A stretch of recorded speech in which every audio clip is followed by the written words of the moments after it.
Live. Yay. Let me turn the air on. It's stuffy in here. Good morning. Good morning.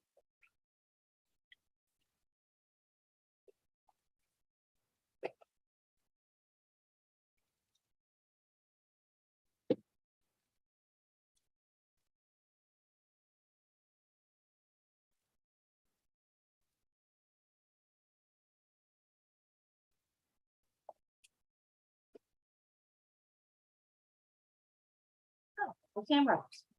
That's a problem.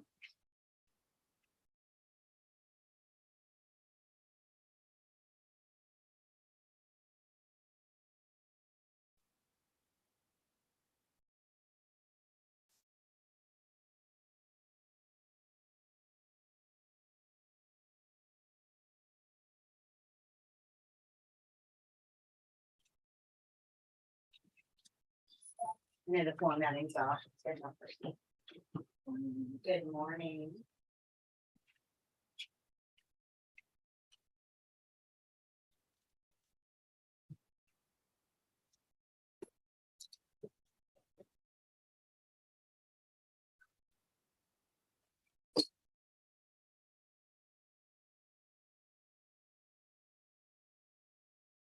All right. So we're ready to go.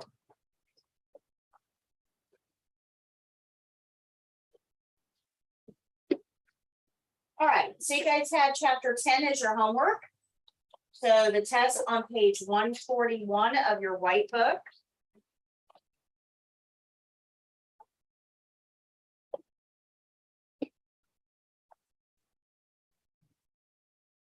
And when I call your name, tell me how many you missed. Stephanie? I got 100. Thank you. Micaiah? Take your time. I got 100. Very good. Yes. Valentina? This one. Thank you. Nerlene?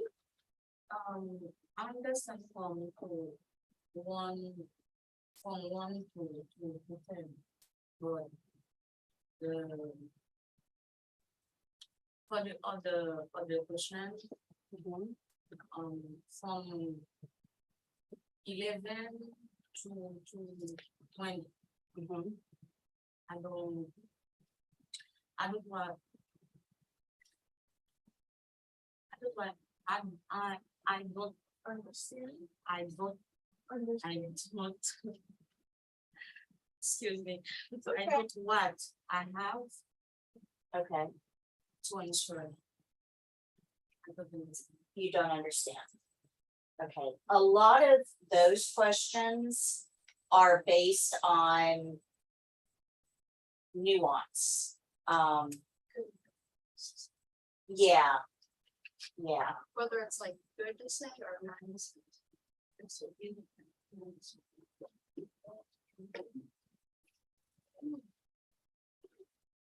Yeah, and it's important because as CNAs, we're going to be receiving constructive criticism, right? There's always opportunity for improvement.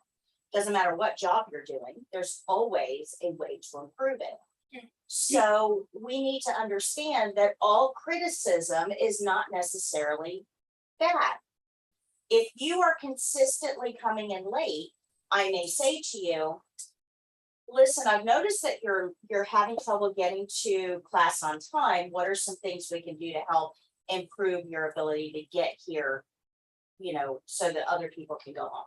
That's constructive criticism. I'm stating an observation and working with you to try to figure out a strategy to overcome it. Now, if I say, you're always late to class, what's your deal? Right? That's not constructive. That's blaming.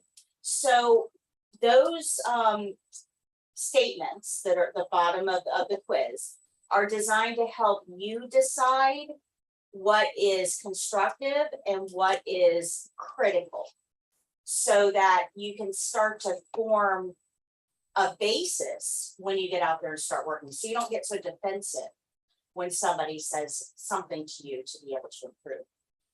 You will have some content on the state exam on this topic. And that's why it's in the book. Okay. not all criticism should result in a defensive posture. We have to be open to being able to recognize our own faults and work on them. So. All right, Alexa. Oh. Thank you, Brianna. Thank you. Here you go. That was me. Oh, wait.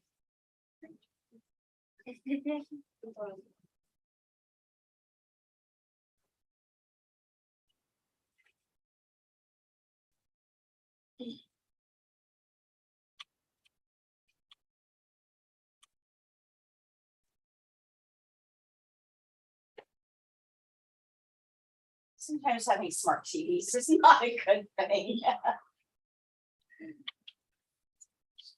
There we go. All right, now it's off. Sometimes smart TVs are not a good thing. All right, so we are now done with all the quizzes in the white book.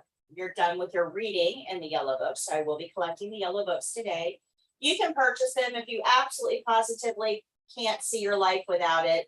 But honestly, once you go through it, once you're never going to open it again. It's not something you'll refer back to. If you need to a refresher on how to perform skills, the white book is where you would want to go, and that's the one you get to keep. But you know, the yellow book is on, you know, all the major platforms. You can go buy it if you have a need for it, but you really shouldn't. As long as you kept up with the reading, you should be fine. Okay. Questions? Questions on anything that we've gone over in class? The reading and the homework, the lessons I gave you, the tests. Do you have any questions on anything? Because today you graduate. Now you do still have my information on the syllabus. At the very, very bottom down here, it says instructor email. So if you have a problem, you can send me an email. Please note, it takes me 2 to 3 days to get to all of my emails. I average about 800 emails a day in that email box. So it will take you a little bit of time to get a response from me. Don't panic. I didn't forget you. I just have a lot going on. But if you have a need, you can email me. But honestly, the best course of action is to go to my website, because I have every answer to every question you could come up with somewhere in that website. Guaranteed. Guaranteed. I've been doing this a long time. I know what your questions are going to be. Okay. How many of you guys signed up for the online program? Anybody signed up for the online course? You got the invitation on the first day. That online course is going to be your new best friend. So while you're in class, you're paying attention to me, you're consumed with everything going on in here. But once you leave today, there's no more class. So that's why you have the online program. It allows you to review the information that we've gone over in class, present the information in a slightly different way. So if you didn't really get it the first time, this is a little bit different way of hearing it, but it's interactive. Everything in there is interactive. So some of you guys on Monday had some trouble remembering what supplies. Well, one of the activities in the skills is a supply shelf, and you have to click the supplies that you need. And it's a great way to learn your supplies. It also has sequencing activities. Some of you had trouble knowing, what do I do first? What do I do next? I actually have sequencing activities in there. It shows you all of the different steps in picture form. You drag and drop them into the right order. So you start to learn that the privacy blanket has to be put on before you put your gloves on. You start to make those associations. Okay. I did all of them. Good. Would I be able to again? Absolutely. Absolutely. Yep. They're you can go back through any of the lessons you want to go through. Okay. Okay. So the online program is going to definitely be a help for you. Now I've come to the end of what I can teach you. So now it's up to you. remember that you have this classroom available until 4 o'clock to practice. And after today, it'll be 1:30 until 4 for the next month.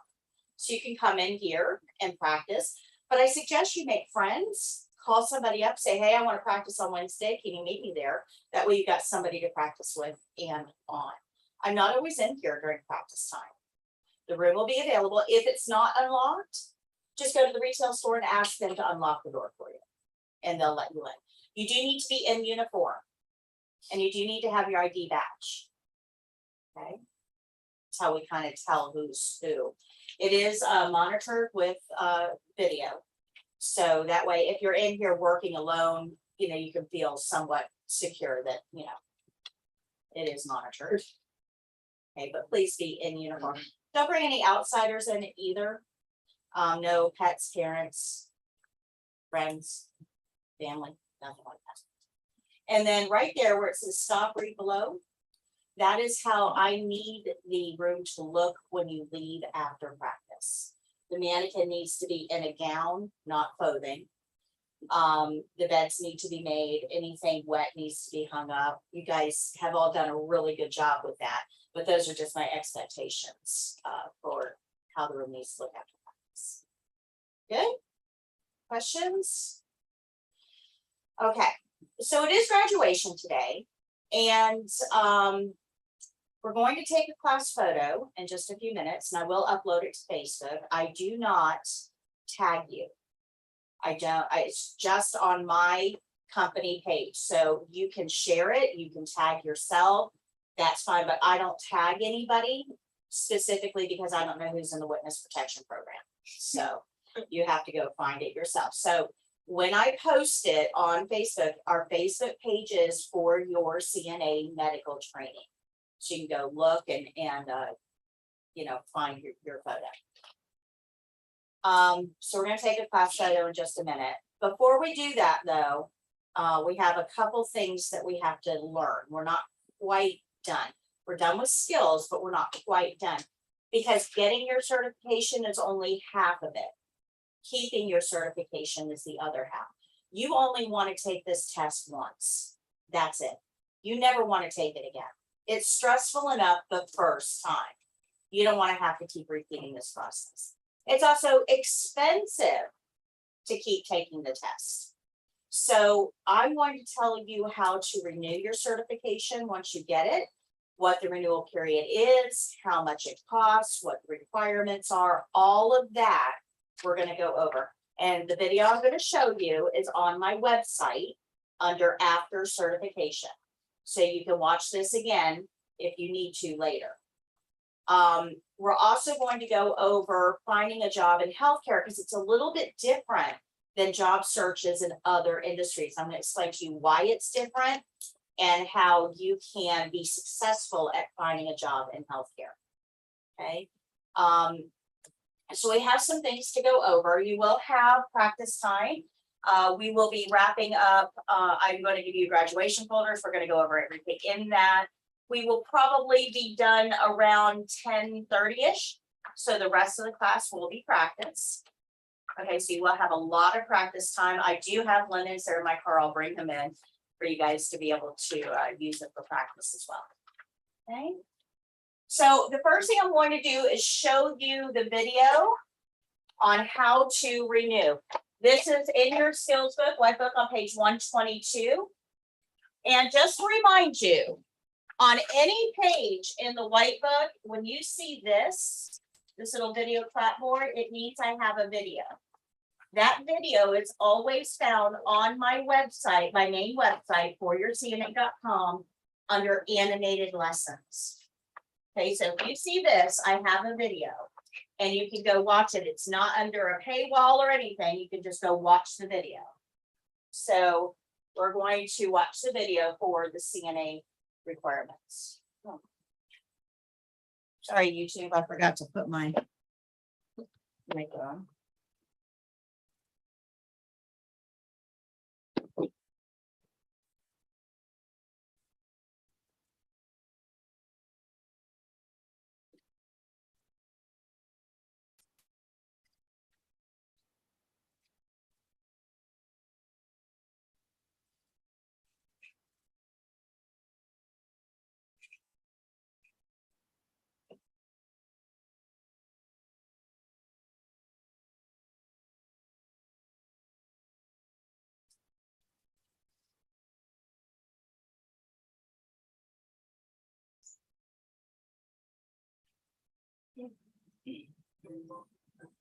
How to renew your Florida CNA certification.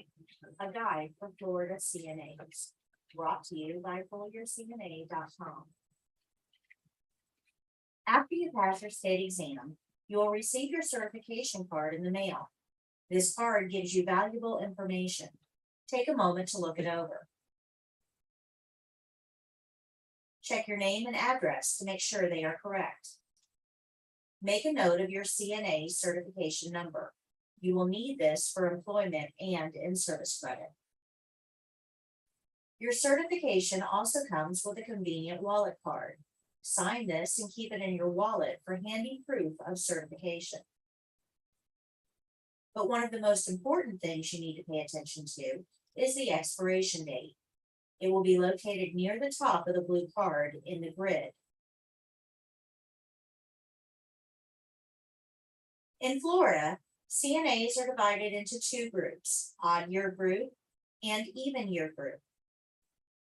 Everyone in the even year group will renew their certifications in even years, such as 2018, 2020, 2022, and so on. Everyone in the odd year group will renew their certifications in odd years, such as 2017, 2019, etc. When you become certified, you will join one of these groups. But which group you end up in has nothing to do with when you test. You will be assigned a group when you receive your first certification, and you will remain in that group even if you allow your certification to lapse and you retest later in life. So how do you know when you will have to renew? It's easy. Check your expiration date. Every certification will expire on May 31st, either in an odd year or an even year. You need to know which group you are in. This is Jenny. Jenny became a CNA in 2017. She was placed into the even year group, so her expiration date will be in even years. She is joining a group already in progress, so her expiration date will be the same as theirs, regardless of when she became certified. Everyone in this group has the same expiration date. So, do I have to take the test again? No. As long as you meet all the requirements and renew on time, you will never have to take the state boards again.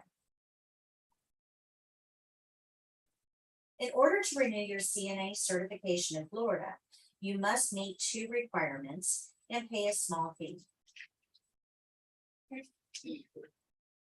You must work at least once as a CNA for pay in this renewal cycle. You must complete the required number of in-service hours and pay the renewal fee. We will look at each of these in more detail in the following section. In Florida, every CNA is required to perform nursing-related services for monetary compensation within the renewal period in order to renew their certification. That means they have to get paid to do CNA skills. This rule is in effect to ensure that CNAs are using their skills so that they do not forget what they have learned. But there are no specific amount of hours that are required. But be careful. If you are not currently working in healthcare as a CNA, you may not be able to renew. But there is a way. Follow me to see Jim's story. This is Jim. Jim became certified as a CNA in 2016. Jim planned on going to work in the local hospital after he became certified. But Jim's uncle needed help at his bank and hired Jim. Jim likes his new job at the bank and he's doing very well there. He doesn't want to leave the bank, but he wants to keep his CNA certification active. He worked hard to get it. One of Jim's bank customers, a supervisor at the local home health agency, mentioned that they were looking for weekend CNAs to care for some of their new clients. Jim immediately filled out an application. He was hired and now works only one Saturday a month. Jim kept his regular job at the bank, but still met the requirements for renewal. Jim will keep one of his pay stubs for proof of the work requirement. Now let's look at the second requirement, in-services. In Florida, continuing education courses for CNAs are called in-services. You must complete a certain amount of continuing education every renewal period in order to renew your certification. You must complete continuing education in-services in certain topics every renewal period. These will include bloodborne pathogens and infection control, domestic violence, medical record documentation, resident rights, communication with cognitively impaired individuals, CPR skills, and medical error prevention and safety. So remember your expiration date on your certification. You need to compute how many months you will have that certification to determine how many hours you need. You will need 1 hour of in-service for every month that you are certified.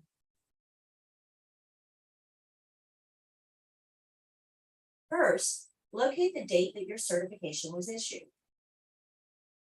Then locate your expiration date.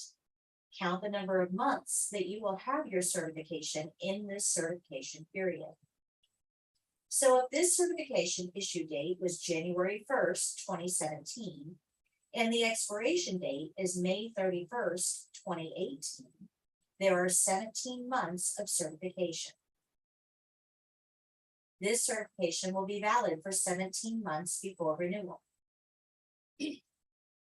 So this certification will require 17 hours of in-services for renewal.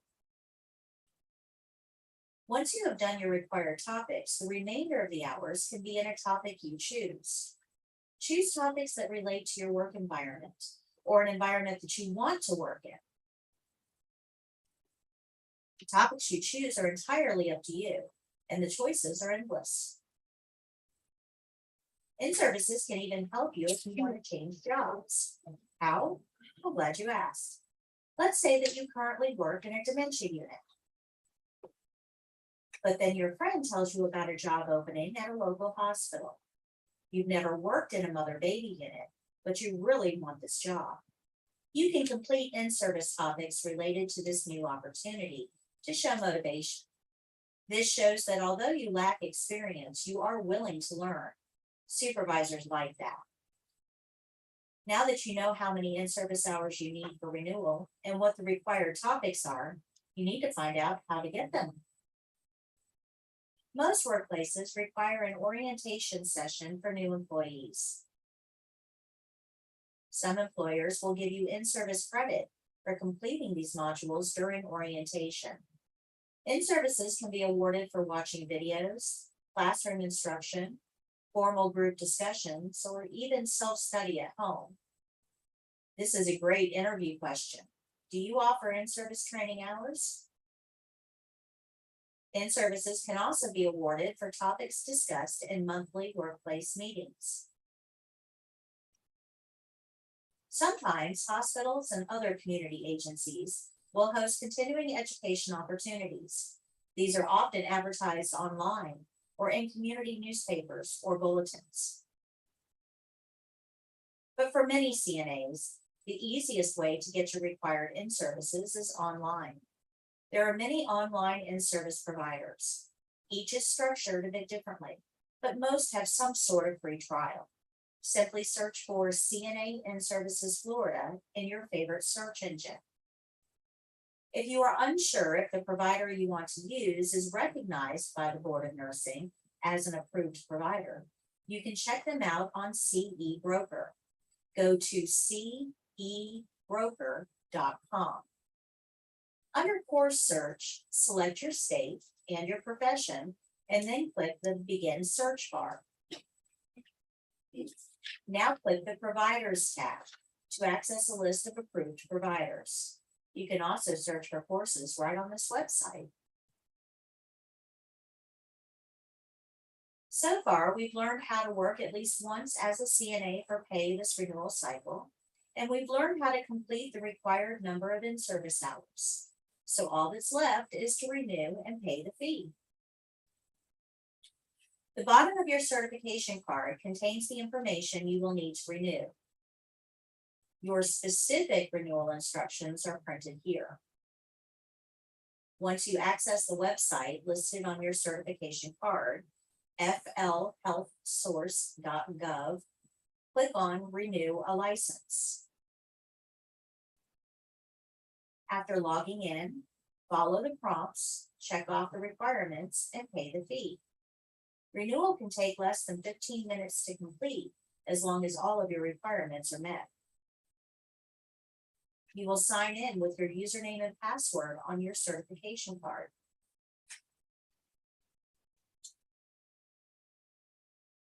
You do not have to send anything to the Board of Nursing to prove that you've met the requirements. You only need to send proof, which would consist of a pay stub and in-service certificates, if the Board of Nursing requests them from you. You must keep your proof for at least 4 years after renewing. Never, ever lie on your renewal. The Board of Nursing does periodic audits. The penalties for lying on your renewal are severe. Make sure you've met all the requirements before completing your renewal. You now have all the knowledge you need to renew your CNA certification in Florida. Remember to look at your new certification card for your next expiration date. Until then, happy caregiving.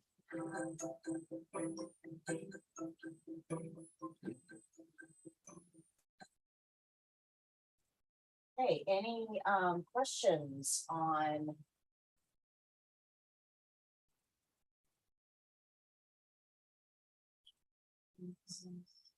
Okay, any questions on renewal?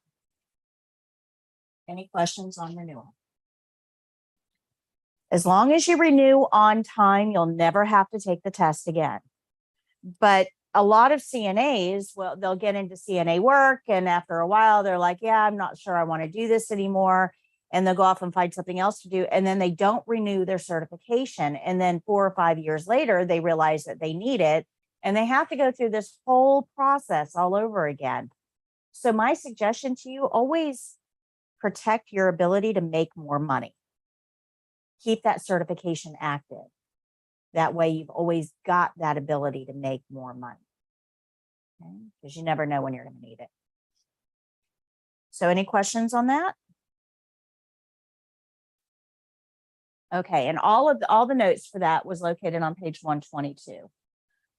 Let's go to page 123. So 123 and 124 are all about different states. So let's say that you decide you want to move to New York.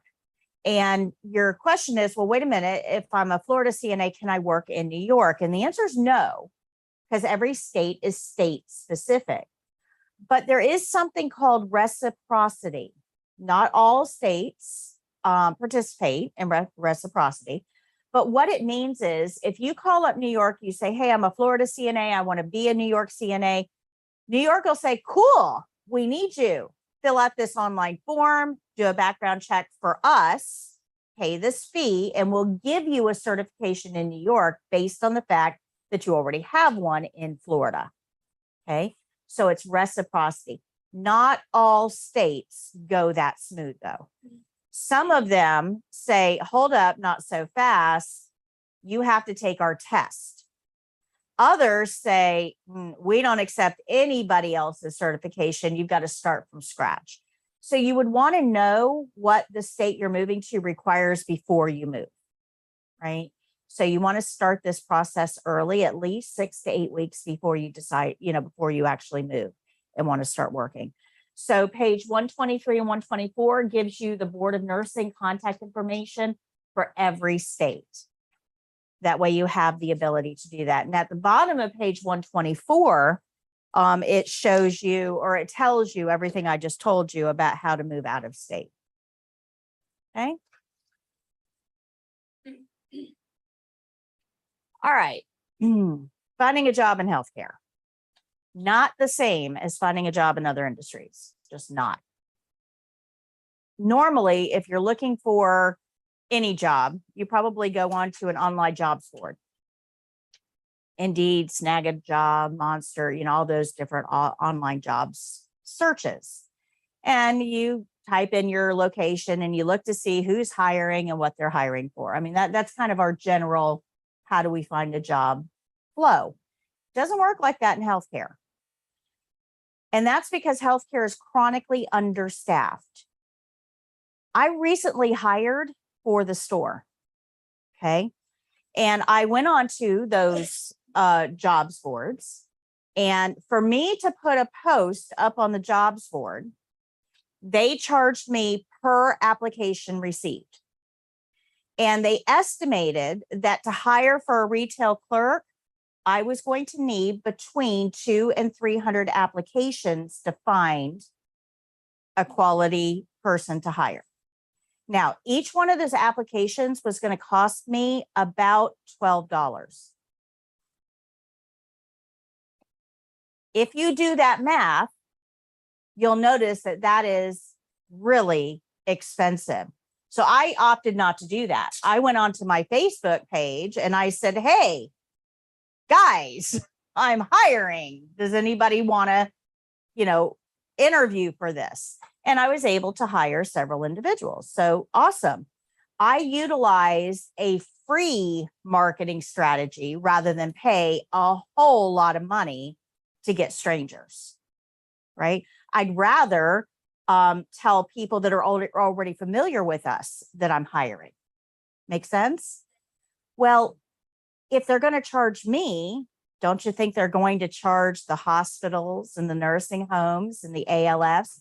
Now, if you have chronic openings, if you're never, ever, ever fully staffed, can you imagine paying out that amount of money week after week after week after week? It just becomes unsustainable.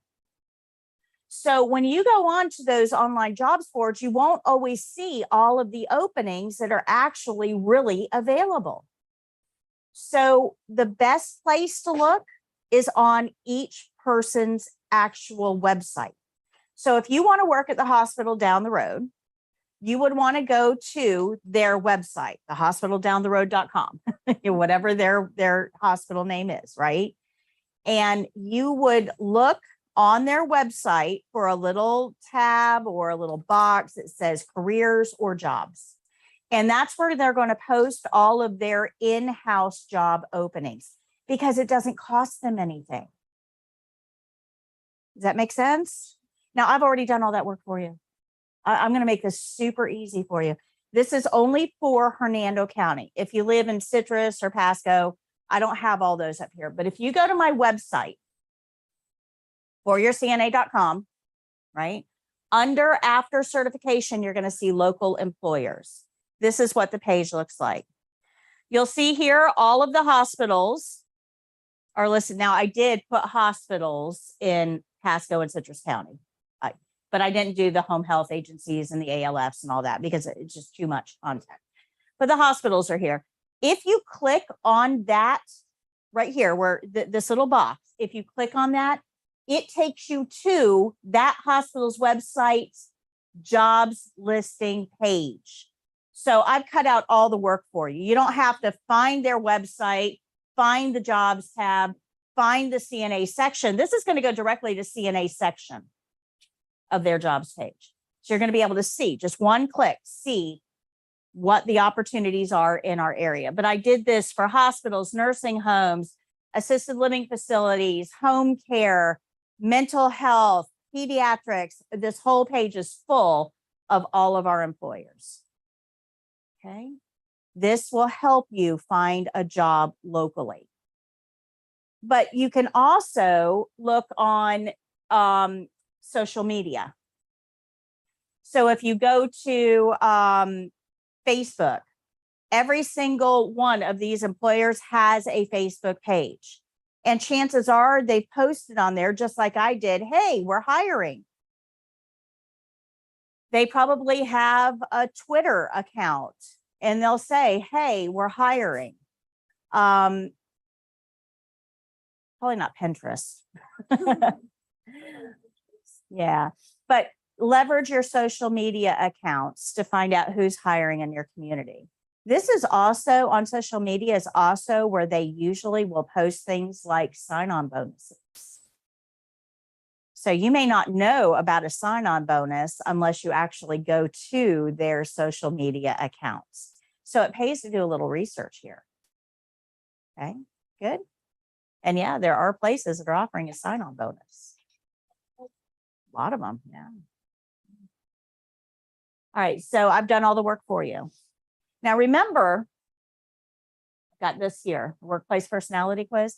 If you're looking through here and you're not real sure, which one should I be looking at? Which one should I apply to? Take that workplace personality quiz. It'll help narrow down based on your personality traits, what type of environment you're more likely to thrive in. It's really quick, takes about 5 minutes, and it gives you information. But just above each one of these listings here, there's a link that says, what's it like to work in a hospital? And I actually, if you click on that, I actually give you an entire breakdown, the type of activities you would do, the type of team environment, how much supervision you would have. If you're more of an independent person, it may not be the right setting for you.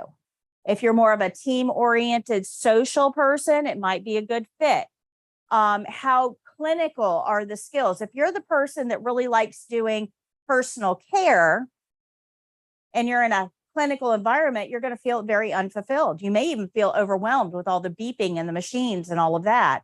But if you're a type of person that likes clinical care, home care might be horrifically boring for you. So you have to kind of figure out, what do you like? What are you drawn to? And that's what that personality quiz does. But right on top of each one of these categories is that link that will tell you all of the different particulars for that specific type of workplace. So it helps you kind of narrow down what life would be like, okay, working in those locations. Good. All right, so page 125 talks about where do you go to look. And we just talked about most of that. But I do want to highlight something in the second column right here. When you go to do your interview, you need to take a packet with you. That packet should have a resume on top. And guys, when you're writing a resume, a lot of people want to cram as much information into a resume as possible. That's not what they're there for. We don't need to know every aspect of every job you've ever done. That's what I want to know, is what qualities do you have that's relevant to me right here, right now? So if you're applying to 3 different positions, you may need 3 different resumes, each one tailored to that specific position. Okay, so you want to highlight what you have that would make you attractive to that employer. So don't get into the nitty-gritty details. Most resumes are only seen for about 20 seconds. It's a scan, quick scan. So resume should go on top. You should also have a copy of your certificate that I'm going to give you. Now, this certificate doesn't mean anything. It's not a 120-hour program. It doesn't mean anything. It's just nice to have. But locally, what it does, because I've been doing this for a very long time, guys, most of those people out there that are going to hire you actually started in this room. They know me. They know what I teach. And I know that because they all come back and shop with me in the store, and they let me know, hey, we're hiring. Hey, can I come in and talk to your students? They want to recruit right out of the class. So that certificate helps open doors. So you want to put that in there. Okay. It also allows them to contact me for a reference. And that's going to be important for you as well. We'll talk about that in a little bit. Below that, you want to have your CPR and first aid cards. You want to have your CNA certification, your blue card when you get it. You want to have any additional in-services that you've obtained, any other certifications. And if it's home care, you want to put a copy of your driver's license and insurance card, because they're going to need that. Now, if you go into the interview with this packet and you shake their hand, you give them the packet, they're going to put it aside. They don't care about that right now. They've got you in front of them. Okay. So they're going to focus their time on you, which is good. But after the interview, a couple days are going to go by, and you're not the only person interviewing for that position. So let's say that we have 2 people that are pretty equally qualified. So let's say you 2, okay? So you're probably pretty equally qualified. I could flip a coin and be happy, but I have to offer one of you the position. So I can either call you up and say, hey, I'd like to hire you, but we need some stuff for your employee file before we can make a formal offer. We need your resume, your blue card, where did you go to school, all of this stuff. So you've got to go home, gather all that stuff, get it to the facility. Human resources has to go through it, make sure your application is complete. Let me know, and then I can call you and schedule orientation. That's a very long process. Or I can pick up the phone and say, Stephanie, you want to start Monday? As an employer, which one am I going to do? The easy one, right? That's what it's all about. Easy. So you want to be the one with the packet. That's who's going to get the job. If you make it easy for me to hire you, you'll probably make it easy when you're working here. Good? Makes sense?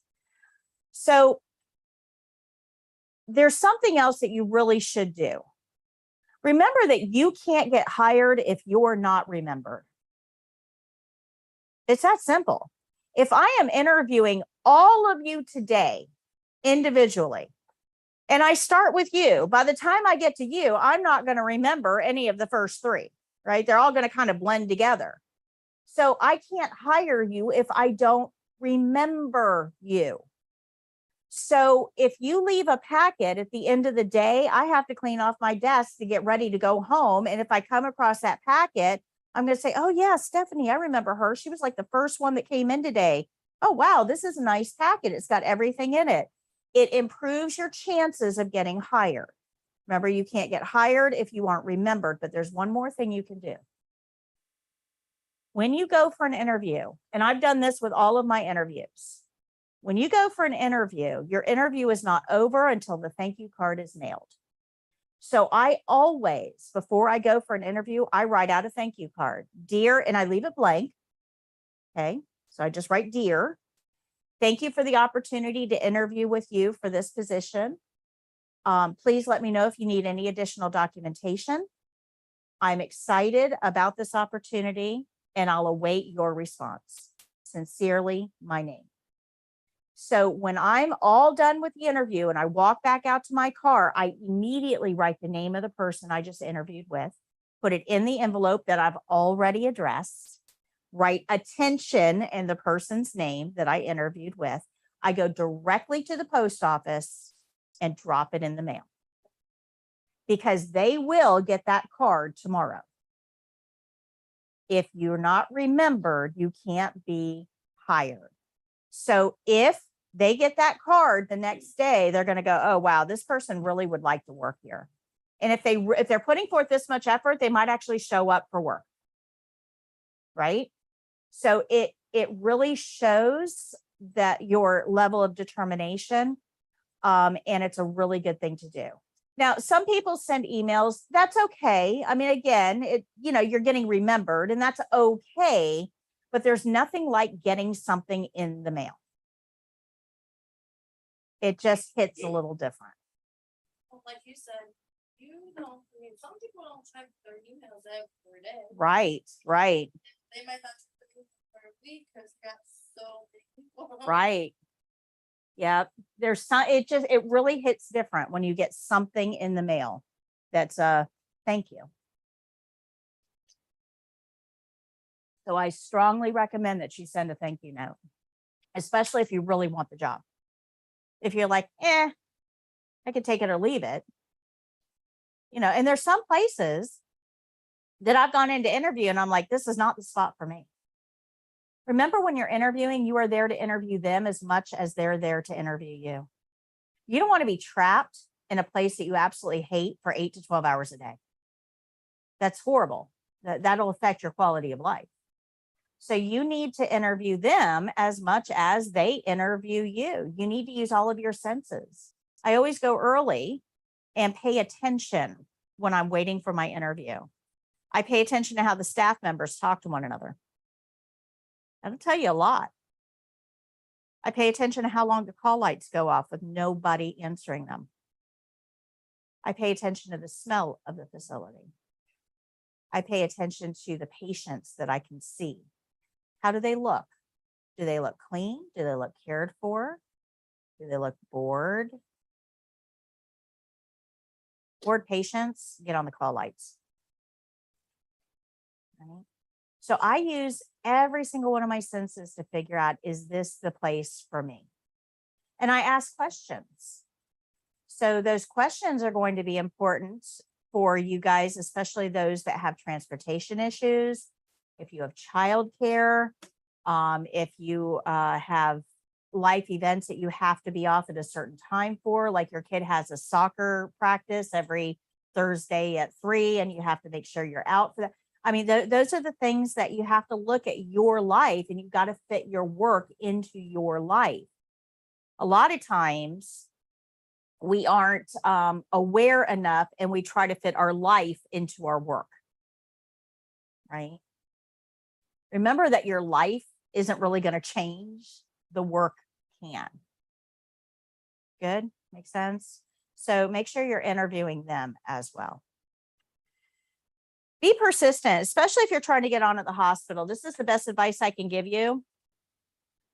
When you put an application in for the hospital down the road, right? You put an application in online, that application actually doesn't go to the hospital. Most people don't realize that. That application does not go to the hospital. It goes to a third-party human resources company. That human resources company doesn't know you. They don't care. They look at your application and they look at the job description they were given and they see if they match. If your application does not match the job description, they toss it. Doesn't go anywhere.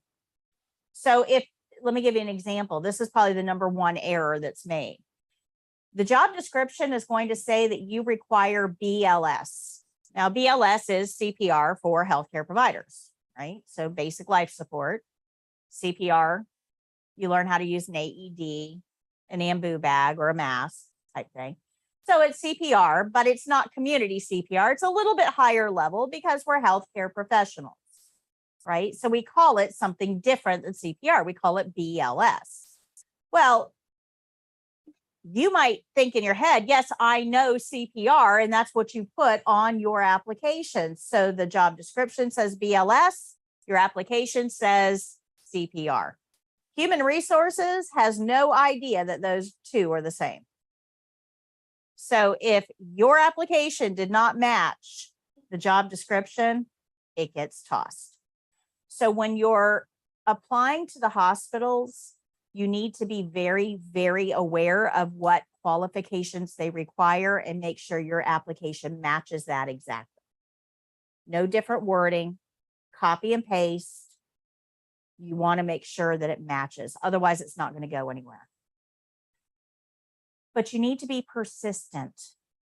It takes 3 to 6 applications at a hospital to even get an interview. Persistent. And something that most people don't know is if you go on to the hospital's website and there's 3 CNA positions listed, if you apply to one, you've only applied to one. They don't share applications. It's not automatically going to apply to the other 2. So if there's 3 positions listed, you should be putting in 3 applications. Okay. Takes a little bit of work if you want to get hired at the hospital. Pay attention to details. Now, oops, let me go back. Once you get an interview, you go to page 126. There's some things we have to know. Now, chapter 10 did cover some of this, but I want to go over a little bit of it with you as well. So first, dress to impress. Now, there's an old saying, dress for the job you intend to get. So if we intend to get a CNA job, what do CNAs wear? Scrubs. Scrubs are appropriate for interviews. It's perfectly okay to wear scrubs. You can also wear business professional. That's always okay for an interview. But here's the problem. If I am interviewing for a CNA and you show up in a very nice flowered dress and heels, hair done, makeup on, jewelry on point, I mean, you just look really, really nice, I'm going to have a hard time picturing you in a CNA position, right? I'll have a great time picturing you as a receptionist because that's the part you look. And that's actually what I might offer you. Hey, I know you're a CNA, but I'm actually hiring for reception. Do you want to interview for that? You really want to look the part, but, and there's a big but here. You can't just take your scrubs out of the dryer and shake them off and throw them on like we do for class, right? They need to be pressed.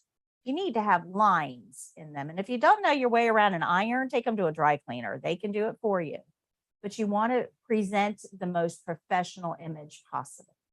If you have visible tattoos, you need to wear an undershirt like this under your scrubs or a scrub jacket over.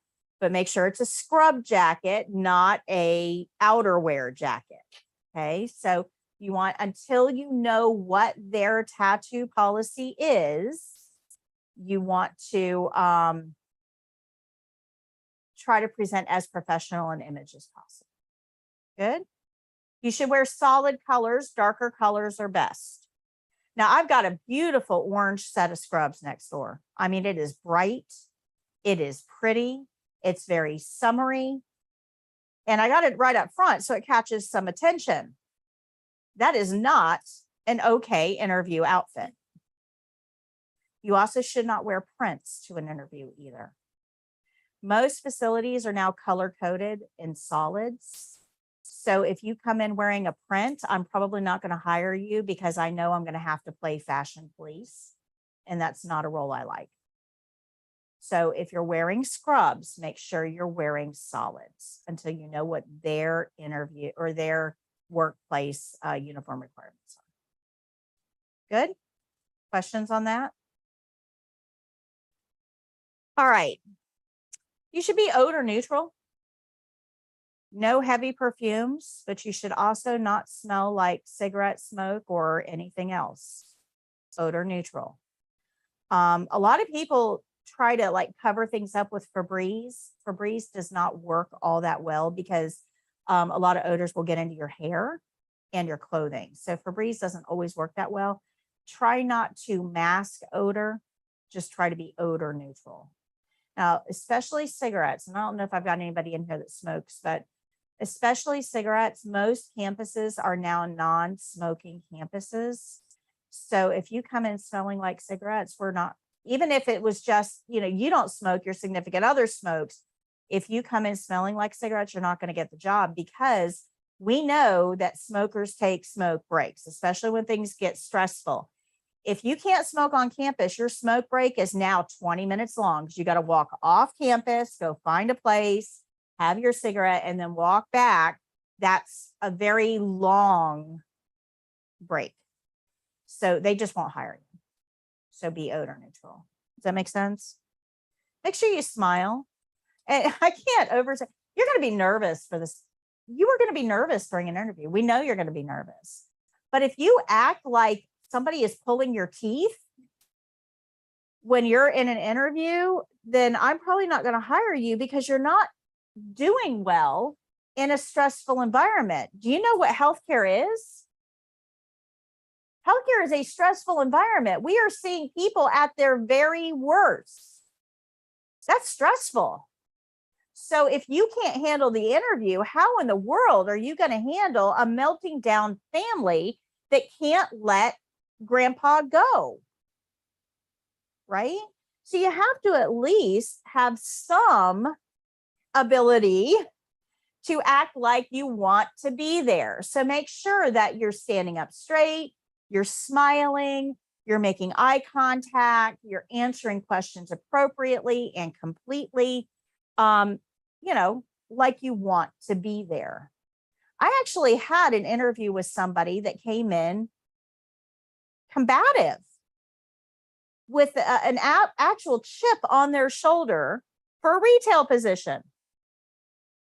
And I'm thinking, if you're this abrasive with me, who's going to be your boss, by the way, you are definitely going to be abrasive with my customers. So how long do you think that interview lasted?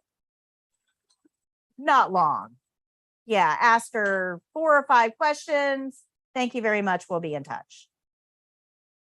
Okay. So you really want to try to put your best foot forward, even when you're nervous. Now, I knew she was nervous. I get it, but she's going to be nervous with my customers sometimes too, because people try all kinds of things in retail, right? Kind of crazy. Never thought it until I owned a retail store. I want to talk a minute about handshakes. Your handshake really tells a lot about you. And as women, we don't really pay a lot of attention to our handshakes, right? But there's 2 things with handshakes. Number 1, you never shake somebody's hand when you're sitting. You guys know that? You never shake hands seated. You need to stand. Standing shows confidence, it shows integrity, and it shows respect.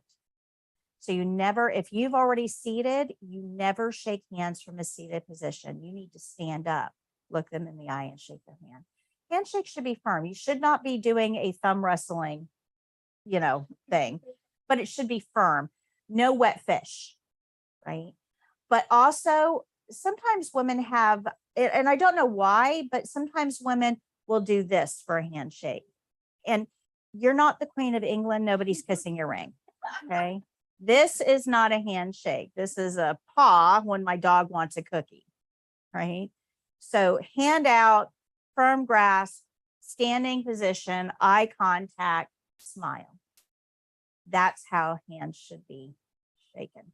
Now, you may be a little nervous during an interview. It's perfectly okay to kind of wipe your hand off before you shake. It's okay. Yeah. And nervous is fine. We understand nervous. We expect nervous, right? Nervous is fine. So if you're concerned, that's why I think a lot of women will do this, because they're concerned about, their palms might be sweaty or something. You can wipe your hand off.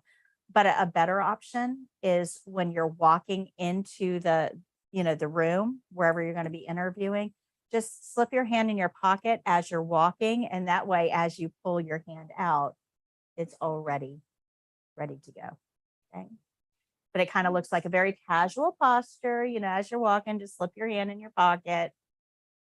You should also take with you a small notebook or index card and a pen. Always have that in your pocket. Because if they offer you the job right then, this happens all the time, guys. It's actually happened to me. This is a real world example. When I was a very young nurse, went to an interview and I got hired on the spot. And they gave me a whole list of instructions. Like, we'd like to offer you this position. This is what we're going to offer as pay. Your schedule will be this, but we need you here on Monday for orientation at 8:00. It's going to be in the medical office building across the street. 2nd floor, room 201. Janine will be who's going to orient you. You'll be there for 3 days, and then you're going to come over here, and I'm going to put you with Sandra as a preceptor.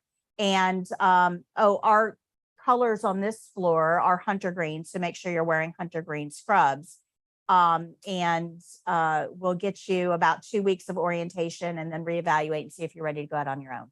Okay. All right. We'll see you on Monday. Do you remember anything I just said other than I'm hired? Right? That's it. So you're going to get out to your car and you're like, where am I supposed to go? When am I supposed to go? What color was I supposed to wear? I don't remember. Now, this happens all the time. People come into my retail store and they go, yeah, I just got hired somewhere and they said that I needed scrubs. What color do I need? I don't know. Well, you're the scrub shop, don't you know? No, I don't. They change colors out there daily. And they don't bother picking up the phone and calling me and saying, hey, we're going to this color that nobody makes. Okay, so I get employees coming in and they're asking me questions that I don't have the answer to. So make sure you get it from the source. Okay, does that make sense? Pet peeve, sorry. Pet peeve. But make sure you get it from the source. But you've got to write all that down. Because otherwise, you're going to get home, you're going to pick up the phone and call the receptionist and go, yeah, I just got hired. They told me I had to be somewhere. And I don't remember. And am I supposed to wear scrubs to orientation, or was it just to work? I don't, what do I do? And the receptionist is like, I don't know. I don't have a clue. So make sure you take something to write all of that down before you leave the building. It'll help you reduce your anxiety because now you know where to go and what to do, but it will also help your hiring manager, whoever's your supervisor, because they know that you're taking those steps to be efficient. Okay. Good. Questions? Always take a notebook. Always. But there are some questions that you want to ask during the interview. And I've given you a whole list on page 127. Not all of them are going to apply to all settings. But you do want to know things like, what is my shift going to be? What are the colors of scrubs I need? Who's my preceptor going to be? How long do I have an orientation? What happens if I don't feel comfortable after orientation? Because you're new. You're going to be slow, right? But you also want to know things like, does this facility mandate? Let me explain to you what that means, mandate. There are some facilities that when your shift is over, if nobody shows up to relieve you, you cannot go home. You have to stay until they find a relief. That way the patients are covered. Well, if your daycare closes at 5:30 and you're supposed to be off at 3 and nobody shows up and they can't find somebody to come in, who's going to go get your kids? So this is a question you need to be asking, because most employers aren't going to volunteer this up front. You need to ask, do you mandate? If my relief doesn't show up, what happens? What is my responsibility here? Good, makes sense? You also want to know things like, what is your vacation policy? Because if you've got a cruise planned for November and your facility doesn't let anybody off in November and December because of holidays, that could be a problem. And that does happen, by the way. There are some facilities that absolutely zero vacation time is approved over the holidays. Isn't that something you'd want to know? So these are all questions you probably should consider if they apply to you. But I've written some generic ones down here on page 127 that you can consider. Again, you want to take your notebook with you, jot down your answers. Those are good things to do. But at the end of the interview, they're actually going to ask you, do you have any questions for me? And if you say, no, I'm good, it actually shows that you're maybe uninterested or at the very least uninformed. It's actually not a good look. You really should have at least one well thought out question during an interview to show that you're engaged. Okay, good, makes sense? Okay. I would definitely ask, when do you anticipate making a decision? Because you don't want to be sitting at home for 2 years going, I wonder when they're going to call. So they may not call if they don't select you. That's a possibility. It's kind of rude, but it is a possibility. So you kind of want to know what time frame to expect. Okay, that's a really good question. But probably one of the most important questions that you guys are thinking about is, can I ask about pay? And the answer is yes. Unless you plan on working for free, and if you do, I have a position. Right? Unless you plan on working for free, then you need to know what they plan on paying you for your time. But how you ask is actually pretty important here. You wouldn't want to say, so how much am I going to get paid for this? That's not the look we're going for. You would want to phrase it more like, what is the starting level of pay for somebody with my level of experience? So what is the starting rate of pay for somebody with my level of experience? Because different levels of experience, of course, are going to get different pay scales. Make sense? A starting is just that, starting. It's a starting point for negotiations. Now, brand new to the industry, you don't really have anything to negotiate with. It's going to be hard for you to kind of get them to come off of more money. But if you can state a convincing case, if you say something like, I do understand that this is my very first healthcare job, but I have extensive experience in time management, prioritization, organization skills. I work well with others. I have a passion for healthcare, and I know I would be an asset to your team. If you use that during negotiation, even with no experience, you're probably going to get them to come off of a little bit more money. Good? Makes sense? But you do want to ask how much somebody with your level of experience might expect in this position. Most places also offer differentials for different shifts. So more money for evenings, more money for overnights, and more money for weekends and holidays. In addition to that, a lot of places that are short-staffed now offer bonuses. If you pick up Saturday, I'll give you an extra $100. Okay, I'm in. So, you want to know if those opportunities exist as well. Guys, do you know the best way to find a job? I didn't go over this. The best way to find a job, we talked about websites and social media and all that, but actually the best way to find a job is networking, your network. Everybody here knows somebody that works in healthcare. You do. You know somebody because it's the predominant industry in our county. You know somebody that works somehow in a medical position, whether it's a family member, a neighbor, a friend's family member, you know somebody. So the best thing to do is go to that person that you know and say, hey, is your job hiring?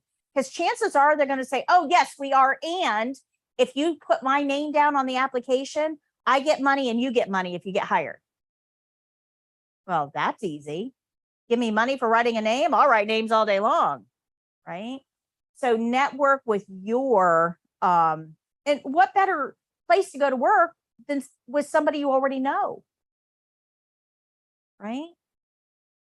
So that's a really good finding a job tip as well. So page 127 talks to you about all kinds of interview questions that you might want to ask.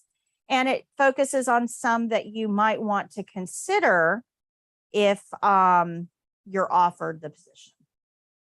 Like, do I need to get a physical, TB test? What do you require? What are my next steps? Good. I told you we still have lots to cover, even on graduation day. So page 142 starts the practice test. This is a test very similar to what you would find on the state exam. The types of questions are similar. The way they're asked is similar. The types of answer choices are similar. It's a very good imitation of the state exam. In fact, students all the time come back and tell me, your practice test was harder than the written test. So my gauge is that if you take this test on page 142 and you miss 5 or less, you are ready for the state exam. No problem. If you miss more than 5, you need to go back and review. You need to watch my lessons. You need to go back and watch these lives. you need to do the online course, but you are not ready to test if you miss more than 5. The students all the time tell me that this is a little bit harder than the state exam. All right, any questions on all of that? Any questions? Okay, we're gonna go out and take our class photo. So I need you to put your yellow books here and then meet me outside.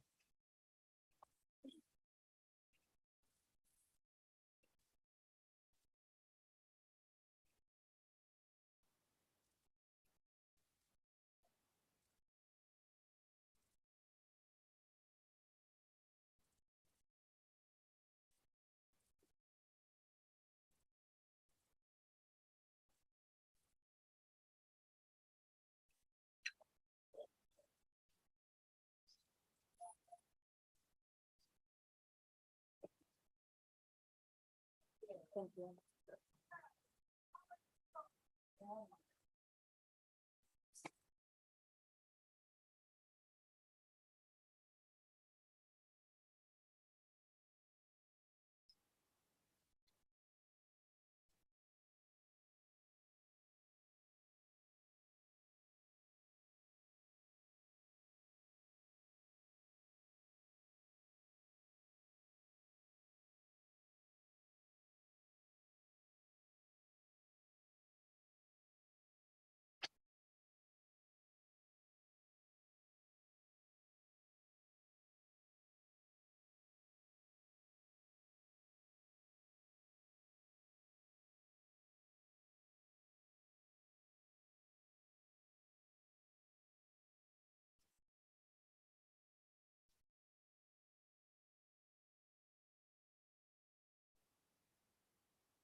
After break, you guys wanna make like a group chat, so I think we wanna practice here and just send it.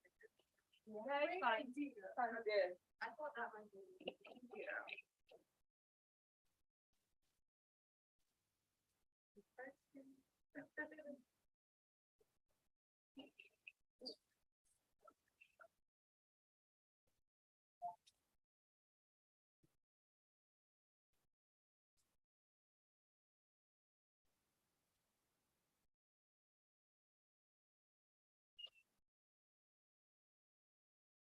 So, Miss Patti, I wanna buy the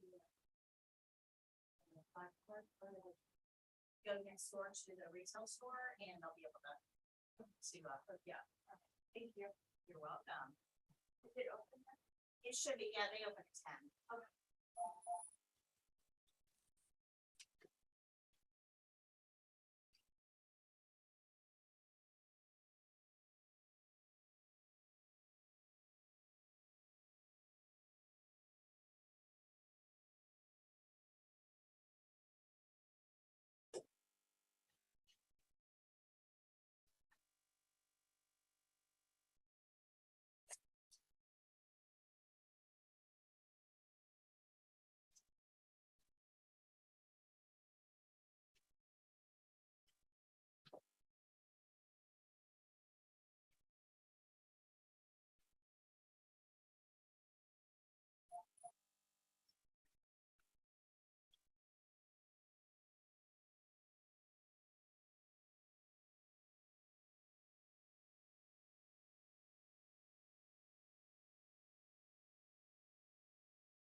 just waiting for everybody to get back.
Nice, I'll take that.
I'm just waiting for everybody to be seated and then we'll get started.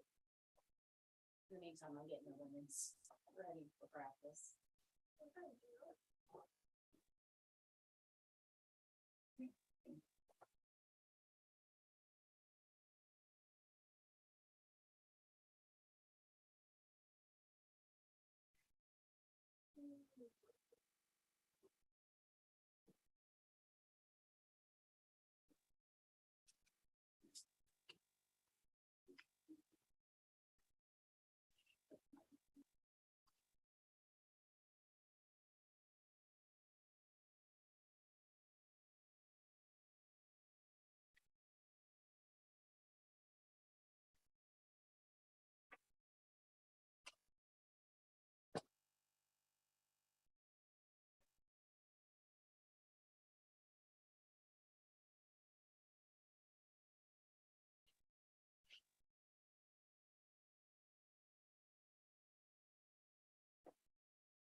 All right, so now we are ready for graduation.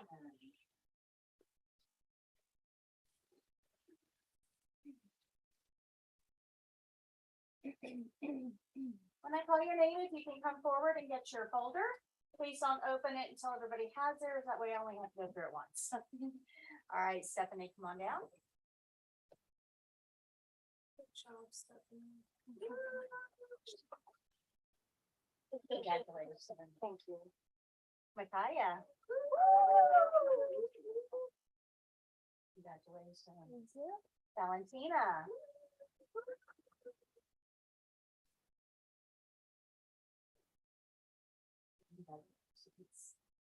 Nerlene.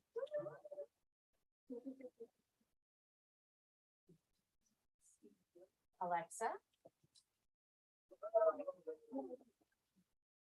Congratulations, ladies. Congratulations, girl. Brianna.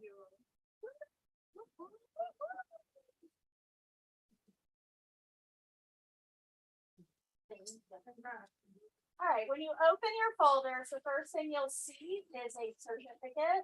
It's suitable for framing, but not much else. Remember, it doesn't make you a CNA, only the state test can do that, and it won't really open up any doors outside of our area. So it really doesn't mean anything, but it's nice to have, right?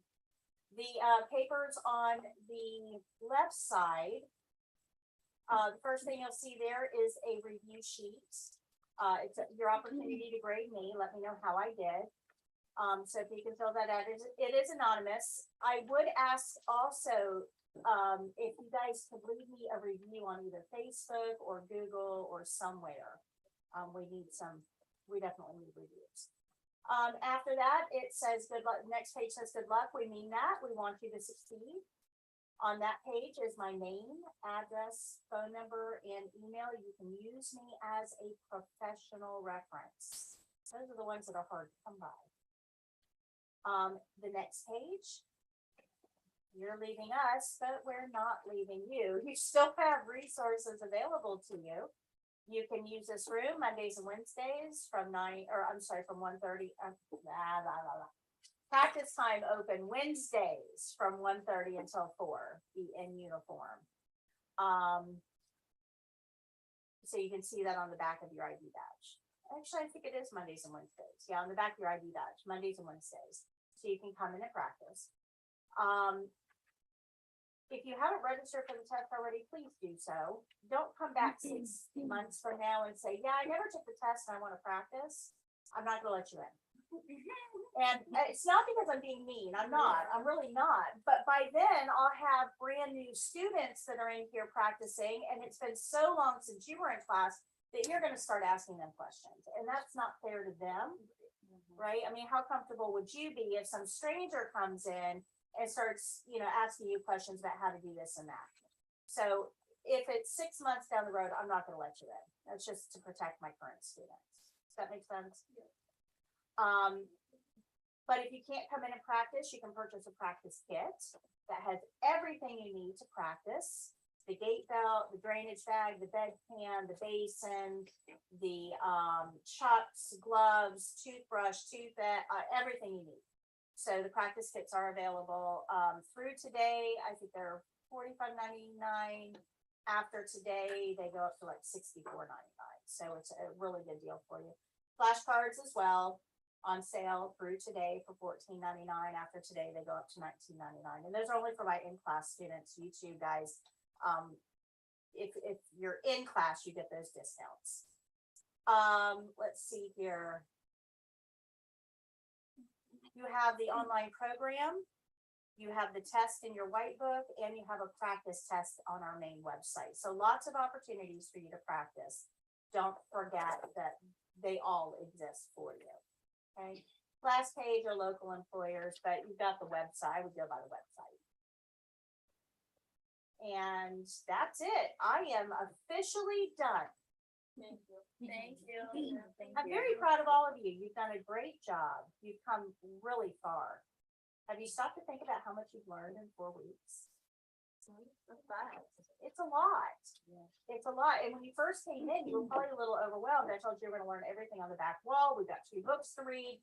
You're like, how in the world am I going to get all of this done? But you did it. I'm super proud.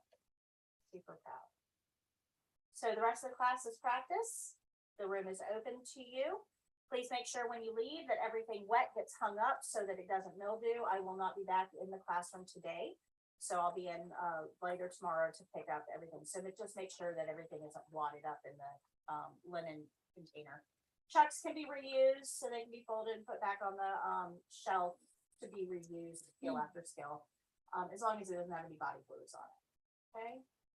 Yes, I just, wanna buy okay, the flash drive. yep, if you go next door to the retail store, they'll be able to help you. Okay. Yeah. Awesome. And, yeah, the flashcards are really cool because if you look at the back of the flashcards, it will tell you, on the steps, it tells you which puzzle pieces apply to that particular skill.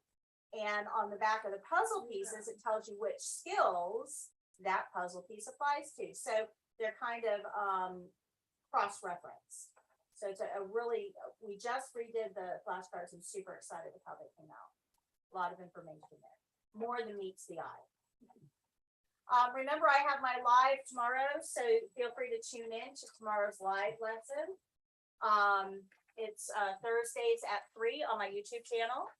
And my live lessons tend to focus more on, we do answer questions on training and testing and things like that, but it tends to focus more on CNAs.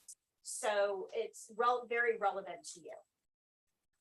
The first Tuesday in July, I'm doing the game show again. That's the practice test game show, and it'll be right around your testing time. So make sure you tune in for that too. It's a great practice for the written test questions on the state exam, and we give prizes. So you may want to look at that as well. So that's pretty much it for me. I do have a review sheet for you for today, just like we do every class. Let me go ahead and then I'll have one more review sheet I have to print off for you. One more review sheet, which is the principles. It's everything that we learned on that back wall. And it'll help you remember and review, but let me print those off.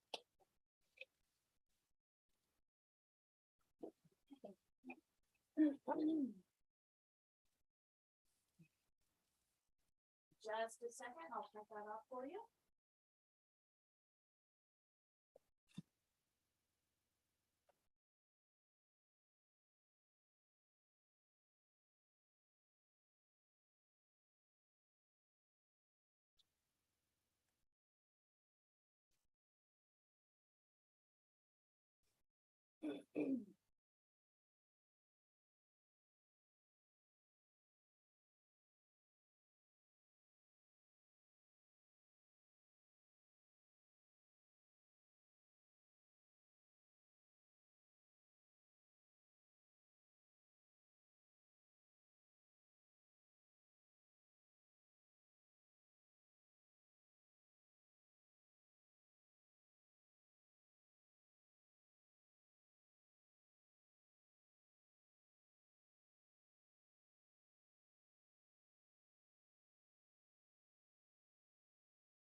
Okay, guys, I apologize. I ran out of staples, so two of you won't have it stapled together.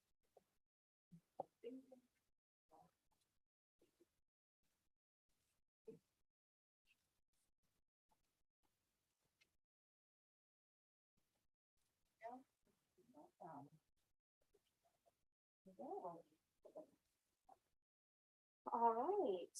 Okay, YouTube world, I'm not seeing any questions that I need to answer, so we're gonna go ahead and sign off for this class session. Next class starts June 12th, so if you're interested in joining our live classroom live stream, our next class starts June 12th, Mondays and Wednesdays, 9 to 1 Eastern. Hope to see you there. Until next time, guys, happy caregiving. Bye.